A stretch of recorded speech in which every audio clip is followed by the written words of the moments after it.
একটা যুদ্ধ থেকে ফেরার পথে মরুভূমির মাঝখানে সেনাবাহিনীকে থামিয়ে আল্লাহর হাবিব সাল্লাল্লাহু আলাইহি ওয়া আলিহি ওয়াসাল্লাম বিশ্রামের ঘোষণা দিলেন যে তোমরা একটু বিশ্রাম নাও। তো উনি একটা গাছের নিচে বিশ্রামের জন্য গেলেন এবং সেখানে গাছের ডালে ওনার তলোয়ারটা ঝুলিয়ে রাখলেন, ঝুলিয়ে বিশ্রাম নিতে লাগলেন, ঘুমিয়ে পড়লেন। হঠাৎ এক বেদুইন এসে রাসূল সাল্লাল্লাহু আলাইহি ওয়াসাল্লামের এই কোষবদ্ধ তলোয়ারটা কোষমুক্ত করে এরকম হাতে নিল। রাসূল সাল্লাল্লাহু আলাইহি ওয়াসাল্লাম ঘুম থেকে জেগে উঠলেন। এবার বেদুইন বলতে আরম্ভ করলো, এই মুহাম্মদ, তোমাকে এবার কে বাঁচাবে বলো, এই তো আমার হাতে তলোয়ার। সাথে সাথেই আল্লাহর হাবিব সাল্লাল্লাহু আলাইহি ওয়া আলিহি ওয়াসাল্লাম উনি উত্তরে বললেন আল্লাহ।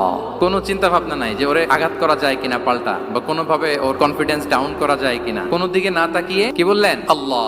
সব সময় তিনি আল্লাহ কেন্দ্রিক ছিলেন। গায়ে সাউরে যখন আল্লাহ রাসূল সাল্লাল্লাহু আলাইহি ওয়াসাল্লাম এবং আবু বকর রাদিয়াল্লাহু তাআলা আনহু ওনারা আশ্রয় নিয়েছিলেন রাত্রিবেলায়। কুরাইশরা যখন খুঁজতেছিল, আবু বকর রাদিয়াল্লাহু তাআলা আনহু বলেন যে কুরাইশদের পা দেখা যাচ্ছে, ওরা যে হেঁটে যাচ্ছে, একটু উকি মারলে আমাদেরকে দেখা যায়। রাসূল সাল্লাল্লাহু আলাইহি ওয়াসাল্লাম আবু বকর রাদিয়াল্লাহু তাআলা আনহুকে বলেন যে আবু বকর, চিন্তা করো না, লা তাহসান ইন্নাল্লাহা মা'ানা। আবু বকর, চিন্তা করো না, আল্লাহ আমাদের সাথে আছেন। সুবহানাল্লাহ।